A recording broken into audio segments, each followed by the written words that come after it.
Greetings, good morning to all. Welcome to the magnificent Greatest Mayfield show. And this morning, I kind of wanted to get off into Austrian economics. It's something that I studied in college. So, the title today is Austrian economics versus economics as most know. So, Austrian economics is a little different from the economics that you might have studied in school or hear about micro, macro, supply curve, demand curve, government bailouts, and different things of that. So when I was in college, getting ready to take my elective for regular economics, I came across Austrian economics and I read the syllabus on it, and then I read the syllabus on economics regular, and I was like, you know what? This sounds interesting to me, and I wanted to be able to understand it, and I said this makes a lot more sense. This has more common sense to it than regular economics, right? So that's when I began to uh think about it and weigh it out, and I said, you know what? I'm gonna take this elective economics because it made more sense to me, and we're gonna kind of go through it today. We got a video we're gonna play to help us understand what's going on with, and here we go.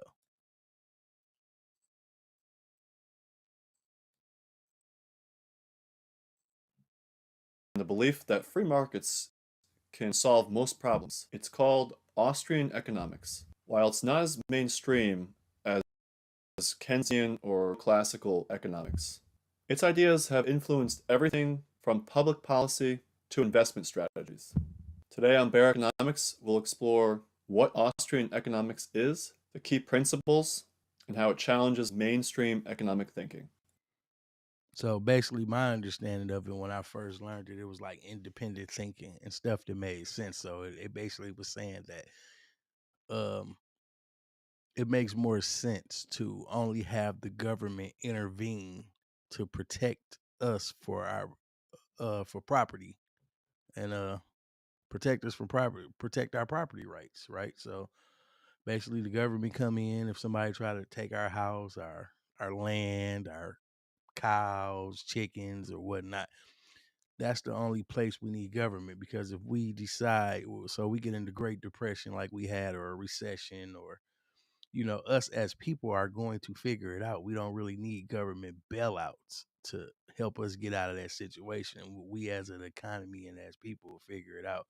And supply curves and demand curves are kind of made up, people what it doesn't really make sense. So he's going to kind of break it down a little bit, and you can see what I kind of studied in school. Let's get into it. What is Austrian economics? Austrian economics gets its name from its founders, who were based in Austria in the late 19th century and the better part of the early century. So think Karl Menger, Ludwig von Mises, Friedrich Hayek, Murray Rothbard. It's a school of thought that emphasizes human action, meaning that economics is fundamentally about how individuals make decisions. Unlike the other schools who rely heavily on mathematical models and aggregates, Austrian economics starts with people, their goals, values, and the choices that they make in a world of scarcity. This focus on the individual is what sets it apart. To Austrians, So focusing on the individual and things happening, then versus micro and macro, groups and groups and groups of people together figuring it out and strategizing economic problems. So the economy isn't just a machine to be fine-tuned by governments and central banks. It's a dynamic process driven by billions of individual decisions, constantly adjusting to changes in supply, demand, and innovation. Here are some of the main principles of Austrian economics. Austrian economics is built on a set of interrelated principles that emphasize the role of individual choice, subjectives, and dynamic market processes. While individual scholars may highlight different aspects, here are the main principles embraced across the Austrian tradition. Methodological individualism maintains that economic phenomenon arise from the actions and decisions of individuals, rather than viewing the economy as an entity. You see how much sense that make? So instead of viewing it, so it's almost like looking at psychology. You have psychology and then sociology. So psychology is the study of one person, I mean, one individual and how they're acting. Sociology is a group of people and how they act in their lives. So it's more than just one person. So not to say that it depends on you, but that just makes a lot of sense when you're looking at economics because we the people, we make money, we spend money, and we do what we want to do with money. But what they say is that us as people, we have to be governed. So that's why the government was created and the branches were separated. So no one part of the government can have the most power. So it would be a dictatorship. So it was broken up into powers. But when you think about it, we the people make a lot of decisions and we have the power to put the people in the positions that they need to be in, and we have the power to take the people out of positions if they're not doing right by the people. So this makes a lot of sense to me. They analyze it through the lens of human choices and behaviors, subjective theory of value. In contrast to objective theories of value, Austrians assert that the value is subjective, determined by personal preferences, circumstances, and needs of individuals. This So I just want y'all to think about that for a minute. Just listen to what he said, and I'm gonna stop it so it can just you can think about it and it can just float through your mind and kind of understand what he's kind of trying to say because like this has been around for years and like he said at the beginning, they use this a lot even in our philosophy, even in America when they're doing policies and putting things together and thinking about stuff. Some of these ideas that these men had back then are still being used to this day. It's just they're not telling people, and if you don't know, you don't know. So subjectivity is what drives the formation of the market process. Marginal utility, the concept that the additional satisfaction derived from consuming one more unit of a good decreases as consumption increases. This principle helps explain why individuals make trade-offs and how market prices adjust based on demand. bartering, that's what it's called, bartering. At the beginning, that's what it was. It was bartering. We would trade. So I would come to you and say, okay, I need a horse. Before that horse, I'll give you one of my cows. So exchanging, bartering. Praxeology, the study of human. Many approach economics as a branch of praxeology, the logical analysis of purposeful human behavior. They argue that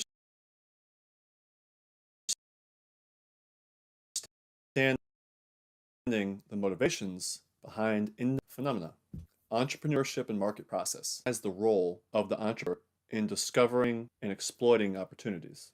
They see And see, me being an entrepreneur all my life, that was one of the things that I read. So when you have a syllabus most of the time and you dig off deep into it or you do more research outside of the syllabus, you kind of it kind of breaks down what that course is going to be and the certain key points that you're going to learn. So one of the things I started there years ago was talking about the entrepreneurship, and that really just ringed. I was like, you know what? I'm going to take this style economics as a elective because I'm an entrepreneur. I always been an entrepreneur. I'm gonna always be an entrepreneur, and I kind of like this, the way that they're going with this. markets as dynamic, ever-changing processes where entrepreneurs drive innovation and resource allocation through their decision making. Time preference and opportunity cost. Recognizing that individuals value present goods over future ones, Austrians incorporate time preference into their analysis of interest rates, savings, and investment. This notion also ties into the broader concept of opportunity cost, the idea that choosing one option always comes at the expense of another.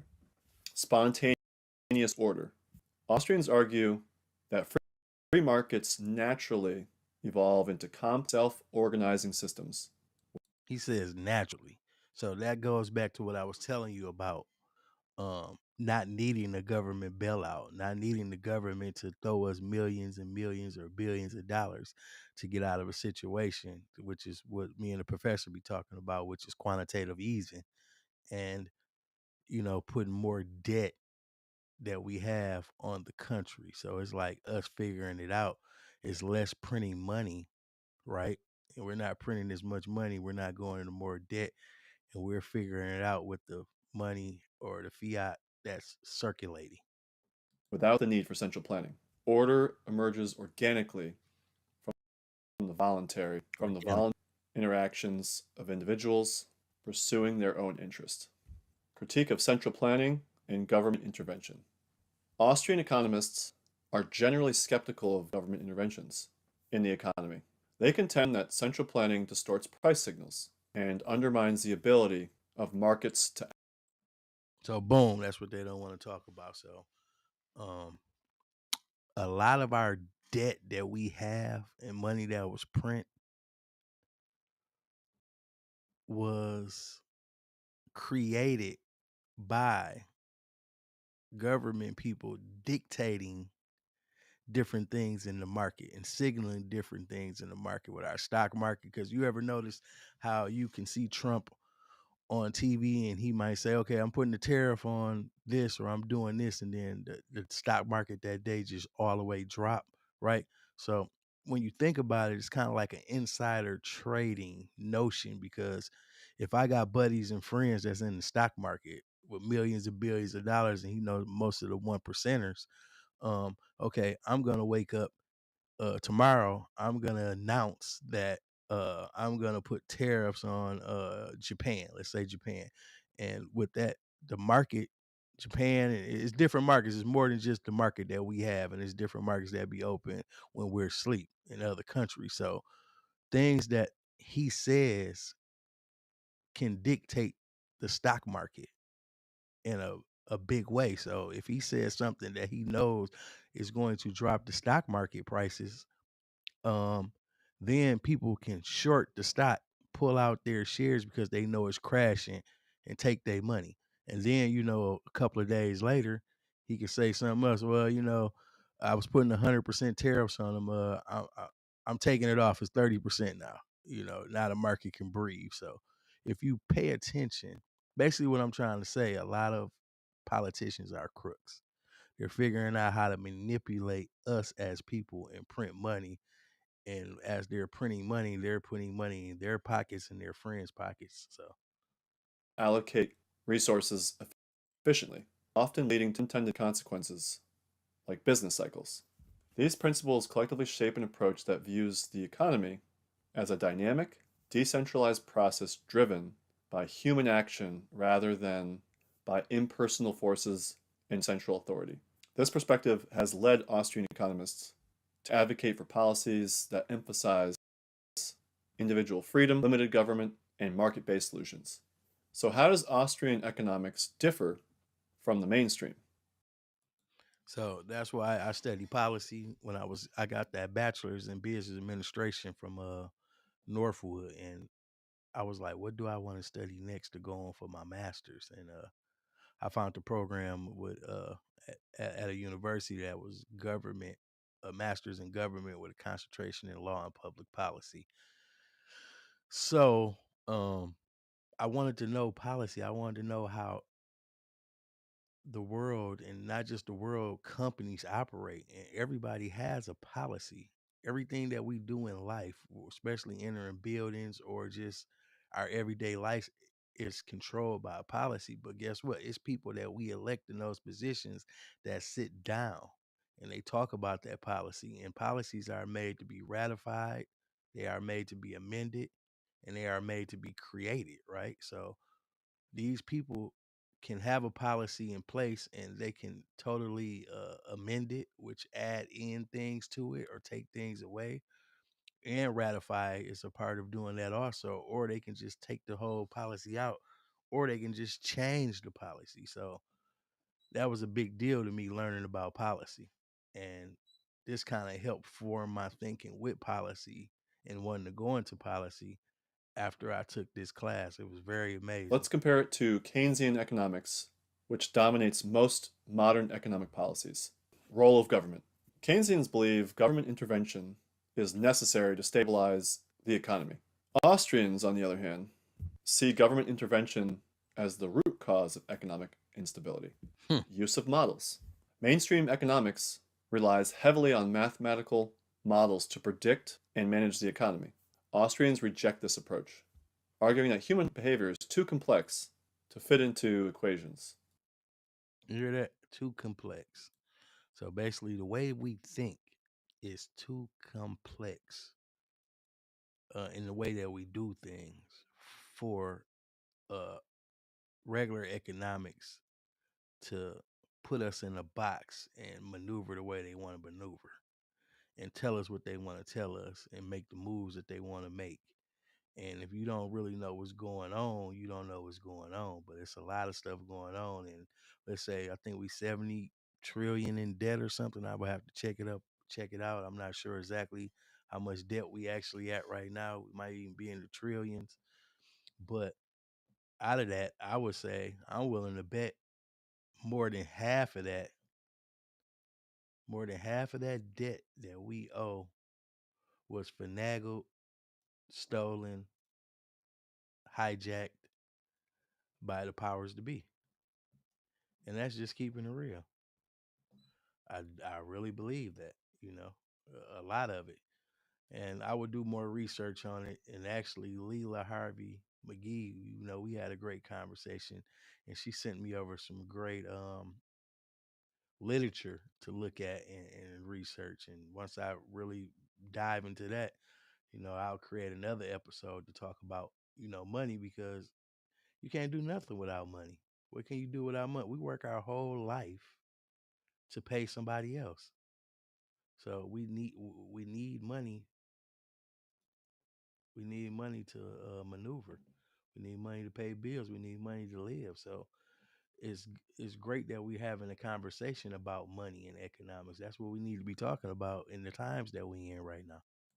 Money and credit. Austrians believe the central banks, like the Federal Reserve, create distortions by manipulating interest rates. Main Manipulating interest rate. Manipulating interest rates, right? So when the interest rates are high, people are scared, fear monger, they're not buying nothing. Interest rates are low, people are trying to buy stuff, the economy's opening back up, everything's flowing. So, you know, you get a lot of people to buy homes while interest rates are low. So people buying homes, they're renting them out, they're fixing them up, they're holding on to them as assets. And then down the line somewhere, if the interest rates go up so high to where now people start losing their homes, so now the government get the homes back, right? So it's just an evil game that they play. Mainstream economics, however, sees the central banks as essential tools managing inflation and employment. Focus on aggregates versus individuals. While Keynesians focus on aggregates, So you notice he mentioned Keynesians. So Keynesians is just basically the idea of economics as most know, which is the topic. So that's pretty much the way it's broke down and the idea and the ideology of it, right? And Austrian economics is what we're tapping into now. The ideology. It's basically like capitalism, the 1% or the people with the most money dictate and rule the world, right? And basically what Keynes, I mean, that's the Keynesian theory of what should be happening. The people running the world with the most money. But then you got Austrian economics that say, hey, you know what? They don't really, it's not about capitalism, right? It's about everybody getting a chance to be able to thrive in society, but being able to have free will, right? And think about it and have great thought patterns and get together and help create policy. So that's what I be thinking about when I see um people rioting, protesting, peaceful or unpeaceful. Uh that's cute, but the only way to really make a difference is starts in your community, your municipality, right? You elect the peoples in your communities that's going to make the policies better for you, policies that you can utilize, right?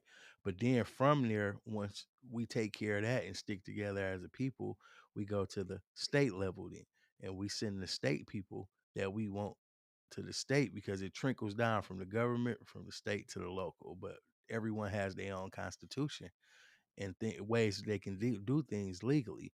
But eventually, you send representatives from your state to the capital, right? That's supposed to fight for you.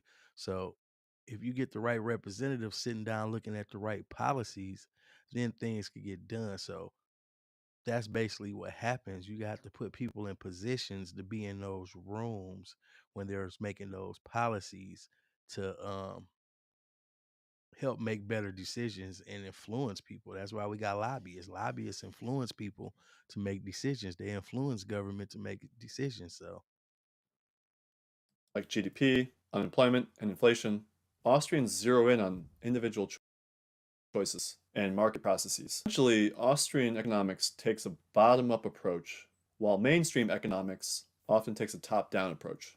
Why should you care about Austrian economics? Because it offers a different perspective on how economics work and how policies affect your life. For example, think about inflation.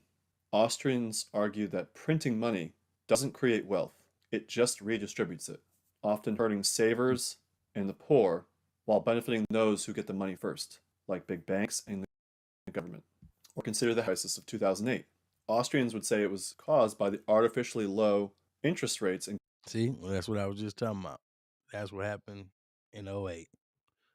The interest rates were very low. People were buying. People were holding on to their properties. People was making money. People was leaving money in their accounts where they didn't have to pay taxes and getting down, which is certain things that you can do in the United States of America to make money legally. And it's basically they systems. All of this is systems and games. And once you learn the system and learn how to play the game, you could pull yourself up by your bootstrap, right?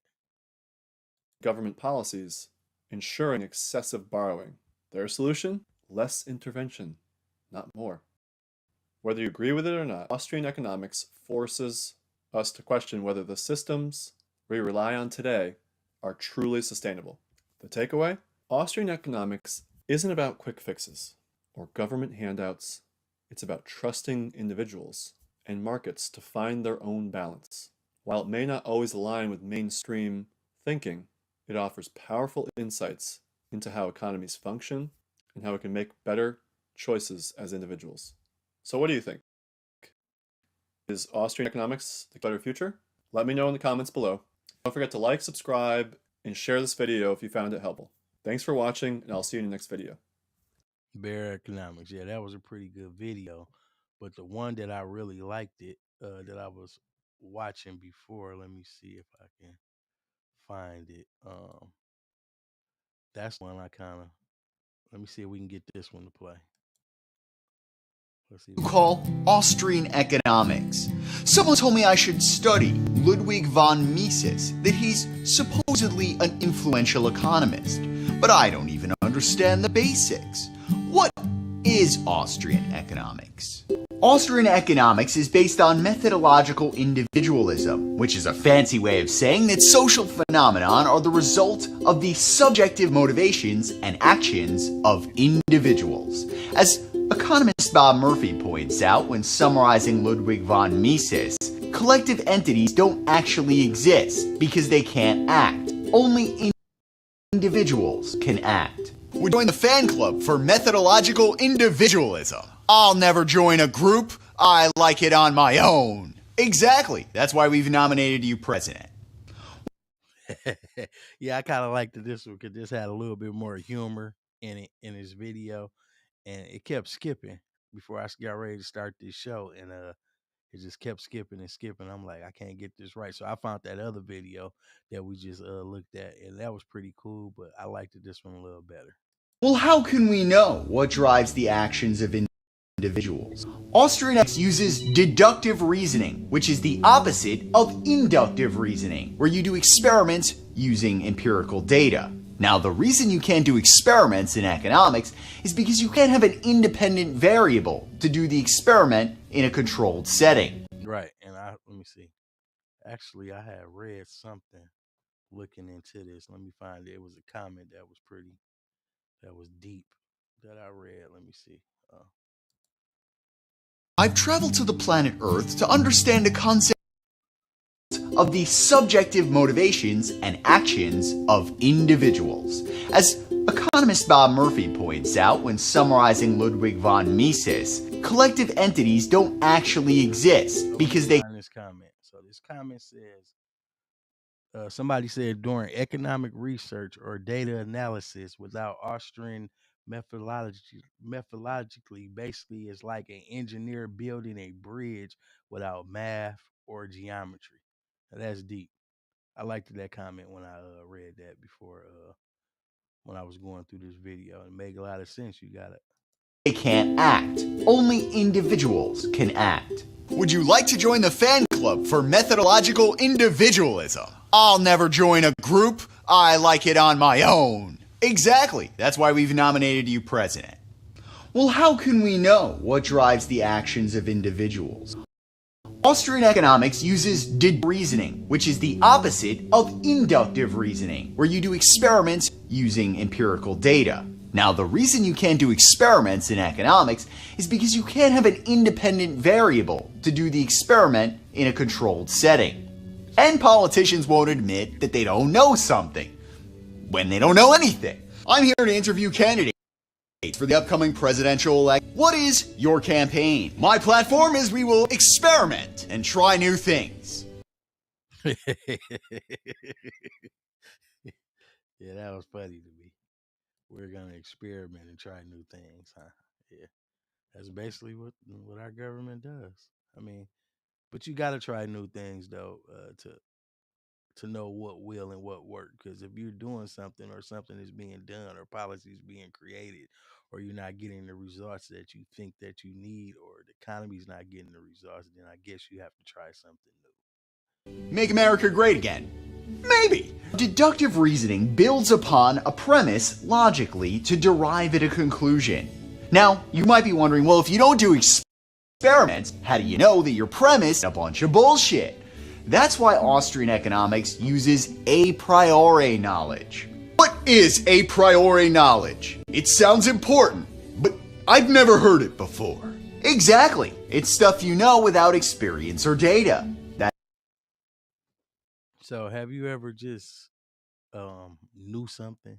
You just knew it and you don't know how you knew it, but as humans we have that capability, a lot of us, just to know stuff and to make stuff make sense. And at the end of the day, it's how we feel, how we act, and our actions influence this Austrian economic theory. That explains why government universities don't like it. Buy this overpriced college textbook. What does it teach me? That you can deduce conclusions without it? No thanks. Our university rejects Austrian economics. So we've established that humans act, but you cannot pursue infinite action. So it involves pursuing some things that you value more, and not pursuing other things that you value less. Humans consciously or unconsciously rank their objectives because they cannot pursue infinite objectives. How they rank them.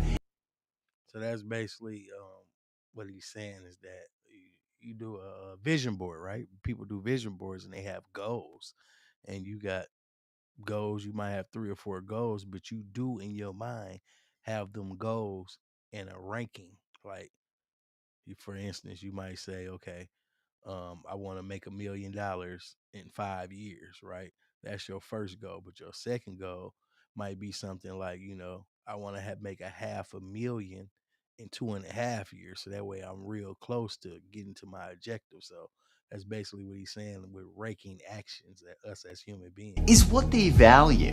So how does this translate into the prices for Earth's services? That is a good question. You see, it's possible for people to disagree over what they value, but you cannot deny that someone could value something. Therefore, value is subjective. It exists in the mind of the consumer. Right, for instance, yeah, value is subjective when you think about it because somebody can tell you they got on a used pelly coat. Let's say a pelly coat. I like pelly coats, a used pelly coat. And it looks pretty good. And let's say we don't know what they paid for it, but let's say you be like, man, you want to sell that coat? That coat nice. Yeah, I want $2,000 for it. Now when it came out, he might have paid 13, 1400 for it. But since it's a classic now, right? And they're kind of hard to find. They starting to bring them back, but you got some pellies that are classics that they're probably not going to bring back. And if it's in good condition, people want it. It's just like when you look on eBay and you see different shoes or different things that's way overpriced than what they were when they first came out. So basically, that's evidence that value is subjective. So if I tell you I want he said he want $2,000 for that coat, you might be like, man, that coat ain't worth nothing but $1,000 now. 800 depreciated, but in his mind, it's not depreciated. I mean, it's not depreciated; it appreciated. So value is subjective, right? Well, it's one man's trash is another man's fortune. So it's very subjective. Not, as Karl Marx, based on how much work went into its production. I can see the haters now. Wow, this strip club is bizarre. Hey, how hot do you think that chick is? She's an 8. An 8? Wow, value must be stiff. I think she's a 2, and that's even with her one titty. Well, I'm going by the Karl Marx system, which goes by how much work she put into her preparation. Oh, now you're a fan of Karl Marx. The whole reason we came to this strip club is because when I asked to have a threesome with your wife, you said you won't share. As Bob Murphy out, Austrian economics revolutionized our thinking by changing the focus to the consumer's desires. Why do you keep quoting Bob Murphy when I asked about Ludwig von Mises? Who is Mises? Ludwig von Mises is one of the most influential and revolutionary authors of Austrian Schools, they got school named after him, and I'm not gonna even lie. Further education, I actually thought about this and played with thought about this. I'm still young, I might, but to be able to get in his school, I think I got everything that qualifies to get into his school to actually get into all the different philosophies and all the different other people before him and after him that carry on this Austrian economics theory. So I kind of played with the thought of moving farther in higher education and getting enrolled into this school and learning. That's just something, haven't told too many people, but it's something that was really on my mind. economics with his book Human Action. At least that's what I'm told. I never read it. It's boring as shit.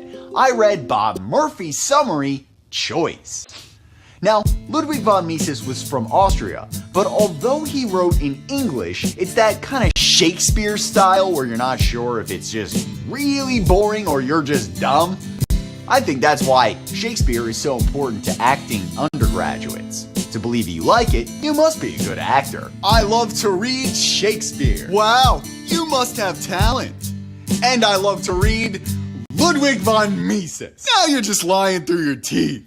Oh, well, would Bob Murphy's book be considered micro or macroeconomics? That's a bullshit question. Because Austrian economics focuses on individuals, it rejects a difference between macro and microeconomics, as macro events are caused by the actions of individuals. Although All right, what y'all think about that? Do anybody that's uh on the live today that's watching believe in that?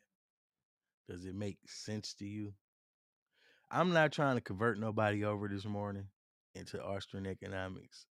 I'm just saying that it exists and I want the viewers to know about it and the way that I think and other people think versus what economics in uh looks like for people who don't know about this or don't know about other ways of thinking or channeling thoughts with economics. this is not widely accepted by government universities, who would never miss an opportunity to charge you for 2 sets of textbooks. Right, that's what they do. They charge you for twos. You got to buy a macro and you got to buy a micro. But if they taught this, which they ain't, you would save money. And it's all about money, making money. But I thought with macroeconomics, they aggregate together large amounts of data. I heard people mention GDP. Alice, search your database for information on this. I am Alice, the alien's robot assistant. My database shows gross domestic product is a monetary measure of the market value of all the final goods and services produced in a specific time period. Gross domestic product is a bunch of bullshit. If the government borrows money and then spends it, it counts as increased GDP. But if an individual took those actions, you wouldn't have the same positive response. I'm sorry I can't lend you more money. Just acknowledge you're an alcoholic and go to AA. Instead of joining AA, I'll join Congress. Then my debt is stimulating the economy. In that case, let's party. Raise the roof. I can't raise the roof. I have a debt. So I wonder. I played with this thought before. It ain't really off topic, but it goes hand in hand. So in our community, we have leaders that control money, the output of money that comes from either the state level or the government level, right? So, not to call out any names in the community, we have people that say, hey, it's some money around here and I want some of it. But we as people, most of the time, don't know and we don't be structured right. So basically, when money comes through municipalities, cities, from the federal government or either from local government or from state government, it's parameters and directions on how that money can be given out. So the structure is important to be structured and have everything that you need and be in the right position to get that money when it comes through. Technically, us as people, when you think about it, it's about morals, right? So if $1 million came through Flint, Michigan, and it was supposed to be for nonprofits that's uh been in effect for at least 5 years, um, and has a fiduciary, or either they get their money and they do A, B, and C with their money. Now, when that money come, people who forms a new nonprofit expect to get that money because guess what? They probably didn't read uh the paperwork, right? Or they didn't read the directions on what it needs to be. Just like a job title, it tells you what you're expected to do. So, with the paperwork that comes through, it says that you can give people this money, but it's got to be this A, B, or C. So, most politicians get in that position with the idea of, okay, I'm going to take care of my people first, my people, right? Family members, community leaders, people that can help me and scratch my back, right?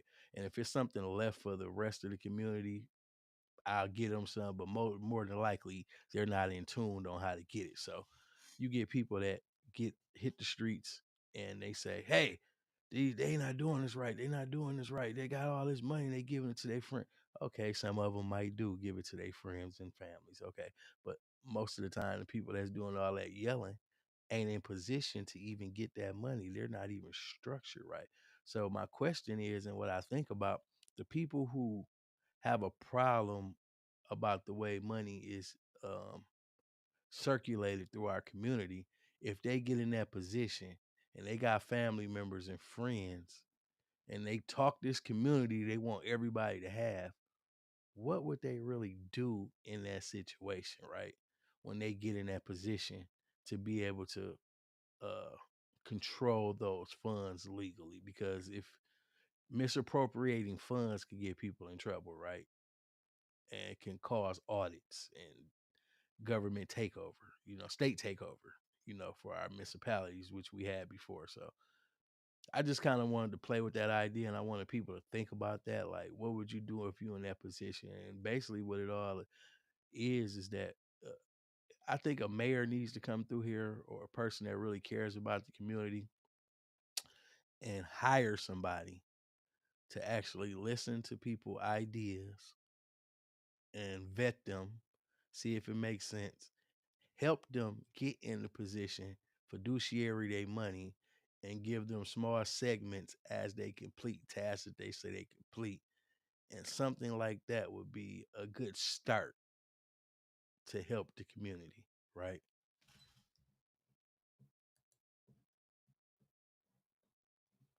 A good start. There's this myth that the government can create jobs. The government takes money out of the private sector that would have been used in their jobs. For example, there's the myth that the government, through war, can stimulate the economy.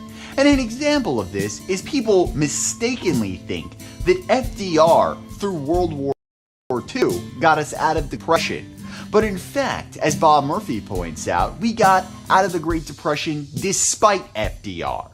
You never hear liberals, though, go, thank God George Bush got us in the Iraq War to stimulate the economy. If war was so good for the economy, instead of Barack Obama bailing out the banks, he should have bombed Citigroup. My database shows Elizabeth Warren wants to spend $20.5 trillion in new spending. However, she thinks this is good for the economy. And she voted for a bill that authorizes $700 billion in defense funds, which is a larger military budget than even Trump. Just don't let her pick the outfits because women overpay for clothing. That's offensive. Are you saying that because I stereotyped women? No, you're offending Ludwig von Mises because value is subjective. So those dumb skanks get to decide what's fair market value. So if GDP is bogus, then what causes depressions? We're going to answer that in the next episode on Frederick Hayek. So yeah, that gets very interesting too. Stop sharing. Yeah, that gets very interesting too. That particular subject also. But yeah, I had to come to you guys this morning because I just felt like, and I think I might bring more shows like this to talk about, different ways people think. You know what I'm saying? To try to make it make sense. But yeah, I know it was a lot to chew off today. I hit y'all with a lot with Austrian economics, but I'm pretty sure if you pay attention to what was said by the video and the way I broke things down from my understanding, the way I understand and leaning on my understanding, uh, you'll see what's going on. So I appreciate everybody that came out today. 2 o'clock today, we got Sassy T. Um, with Tara, Lisa, and Stephanie. That's gonna be a pretty good show. And then this evening at 6:30, we're gonna start my show with Professor Z. Uh, I'm not sure what I'm gonna talk about yet. What we're gonna talk about yet. I'm gonna formulate those questions, and we'll be on air. So don't miss the great shows that Out of the Mud have for you. Informational, less confrontational. We're gonna give a shout out to MUA Jock. Shop with her for all your makeup needs at www. Makeup is my life. The girl is doing her thing. Woman is doing her thing. She has her own makeup supply. She has her own makeup company where she sells makeup. She applies makeup. She teaches women how to apply makeup to themselves. And I just like to give a shout out to everybody that's been instrumental in helping to build Out of the Mud. Everybody that's been a part of it from day one to the people that's a part of it right now. Shout out to George F. Grundy second. Shout out to Larry Lott, my business partners.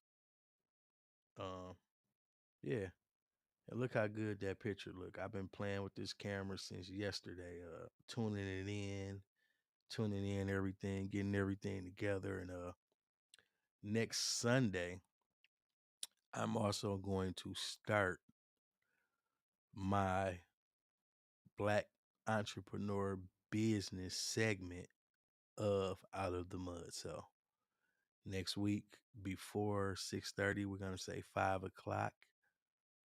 We're going to be bringing on entrepreneurs, Black entrepreneurs, to talk about their life, where they're at, struggles in entrepreneurship, and the great things that come with entrepreneurship too. Also, so next week, the first guest we're gonna have is Jacqueline Jacqueline Mayfield, and she's going to talk about her journey with entrepreneurship. So tune into that. That's something we're going to be doing every Sunday. If you want to be a part of that and you're an entrepreneur and you're rocking, uh, reach out to Out of the Mud, and we'll set a time and a date. And if we can't get you in Sunday and it's not convenient, during the week, I'm more than willing to come down to the office and open it up and do a segment so we can get you across. I mean, if you can't make it to the office, always know that we can send you a link to your office at home or your office or wherever you're at, and you can do the interview there also. So don't let that stop you in the snow, because we might have a terrible winter. We're gonna see, but don't let that stop you from getting your truth out about entrepreneurship and being noticed, and letting the letting Out of the Mud see you in your glory. Y'all take care. I'm signing out.